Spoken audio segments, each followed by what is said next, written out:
Lizzie présente Le chant 4 de la Malorée, La sorcière de Darkshiva, de David Eddings, lu par Franck Daquin.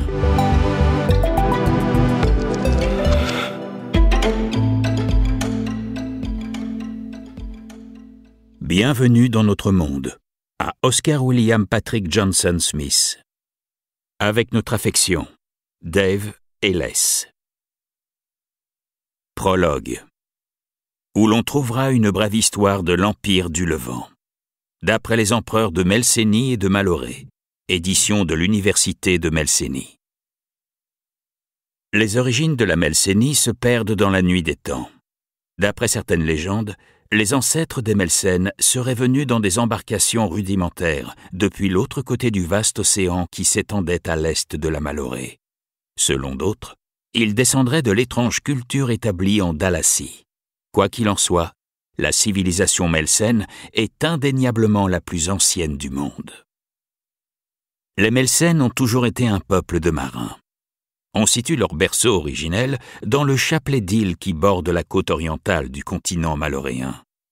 Melsène, la capitale, était une ville de lumière, une oasis de culture, quand Tolonette n'était qu'un misérable village, et Malzette une nébuleuse de tentes pouilleuses. Seule Kell, dont les habitants ont toujours voué leur vie à la contemplation des cieux, soutenait la comparaison avec le foyer ancestral des Melsènes. La Melsénie sortit de son splendide isolement à la suite d'un cataclysme.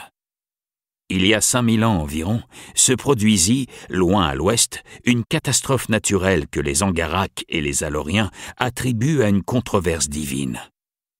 Cette explication fantaisiste donne une idée de la vision que se faisaient les esprits primitifs des forces de la nature. Quelle qu'en soit la cause, une faille gigantesque s'ouvrit dans le proto-continent, provoquant un raz-de-marée colossal. Les eaux commencèrent par descendre, puis remontèrent et se stabilisèrent plus ou moins à leur niveau actuel, déterminant le tracé des côtes tel qu'on peut l'observer aujourd'hui. Pour la Melsénie, ce fut un désastre. La moitié des terres habitables furent englouties sous les flots, mais l'essentiel de la population en réchappa et se réfugia dans un dénuement absolu sur les parties encore émergées. Melsène, la capitale, qui était jadis une belle ville de montagne, épargnée par le climat tropical débilitant des basses terres, fut gravement éprouvée par ce bouleversement. D'abord détruite par le séisme, puis submergée lors de l'élévation du niveau de la mer, elle se retrouva à moins d'1 lieue de la nouvelle côte. Sitôt la période de reconstruction passée, il apparut que le territoire restreint ne subviendrait jamais aux besoins de la population, et les Melsènes se tournèrent vers le continent. Le sud-est de la Malorée était à la fois le plus proche et peuplé par des hommes de la même souche ethnique qui parlaient une langue voisine, quoique abâtardie. Les Melsènes émigrèrent vers cette région, constituée de 5 royaumes primitifs: Gandhar, Darkshiva, Selanta, Peldan et Rengel. Et grâce à leur technologie supérieure, ils ne tardèrent pas à les absorber dans leur empire en expansion. L'un des atouts majeurs de l'empire melsène était l'administration. Pour n'être pas dénuée d'inconvénients, la bureaucratie présente l'avantage de la continuité, du pragmatisme et de la lucidité et se consacre plus à la recherche du meilleur moyen d'atteindre ses objectifs qu'aux caprices, aux préjugés et à l'égocentrisme qui animent si souvent les autres formes de gouvernement. L'esprit pratique de l'administration melsène frisait la caricature. La pensée melsène était dominée par le concept de méritocratie. Si un individu de talent était ignoré par un département, il pouvait être assuré qu'un autre viendrait le débaucher. Les différents services du gouvernement melsène se ruèrent dans les provinces nouvellement annexées sur le continent et passèrent la population au crible, à la recherche d'éléments de valeur. C'est ainsi que les peuples conquis furent directement assimilés par les instances vitales de l'Empire. Par souci d'efficacité toujours, les Melsènes laissèrent en place les maisons royales des 5 provinces du continent, préférant gouverner par le truchement des autorités établies plutôt que d'en instaurer de nouvelles. Pendant les 1400 années suivantes, l'empire Melsène prospéra, loin des querelles théologiques et politiques qui agitaient le continent occidental. La culture melsène était laïque, civilisée et d'un grand raffinement. L'esclavage était inconnu et le commerce avec les Angaraks et leur peuple assujetti de Kharanda et de Dalassie très profitable. Melsène, la vieille capitale impériale, devint un centre majeur de culture et d'éducation. Il est regrettable que certains érudits melsènes se soient tournés vers l'occultisme.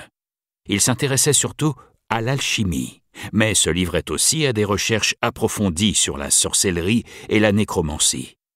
Ils acquirent dans l'invocation des esprits maléfiques une maîtrise qui surpassait de loin les balbutiements des Morindiens ou des Kharendak et s'adonnèrent à des pratiques plus noires encore et autrement redoutables. Le premier affrontement avec les Angaraks eut lieu à cette époque. Bien que victorieux, les Melsènes comprirent que les Angaraks leur étaient tellement supérieurs en nombre qu'ils finiraient inévitablement par l'emporter. Tout en consolidant leur position dans les protectorats de Dalassie, les Angaraks établirent avec les Melsènes des relations pacifiques, empreintes de circonspection. Ces échanges commerciaux amenèrent peu à peu les deux peuples à mieux se comprendre, ce qui n'empêchait pas les Melsènes de s'amuser du fanatisme religieux des Angaraks, même les plus cultivés. Au cours des 18 siècles suivants, les deux nations se livrèrent de petites guerres qui duraient rarement plus d'1 ou 2 ans, comme si les belligérants, peu désireux au fond d'engager une confrontation décisive, évitaient soigneusement de mener toute leur force au combat. Pour apprendre à mieux se connaître, les chefs des deux nations prirent l'habitude d'échanger leurs enfants pendant quelques années. Les hauts fonctionnaires melsènes envoyaient leurs garçons à Malzette, chez des généraux Angaraks, dont les fils venaient parfaire leur éducation dans la capitale impériale. Il en résulta une jeunesse cosmopolite qui forma avec le temps la classe dirigeante de l'empire de Maloré. L'un de ces échanges aboutit à l'unification des deux peuples. Vers la fin du 4e millénaire, un commandant en chef Angarak confia son fils Kalat, alors âgé d'une 12aine d'années, au ministre des Affaires étrangères de Melsénie, afin qu'il assurât son éducation. Le ministre entretenait des contacts amicaux aussi bien qu'officiels avec la famille impériale, et Kalat reçut un excellent accueil au palais impérial. L'empereur Molvan était un vieil homme qui n'avait plus qu'une enfant, une fille nommée Danéra, d'un an plus jeune peut-être que Kalat. Nous espérons que vous avez apprécié cet aperçu. Pour continuer à écouter ce livre audio sur Google Play Livres, utilisez le lien dans la description de la vidéo.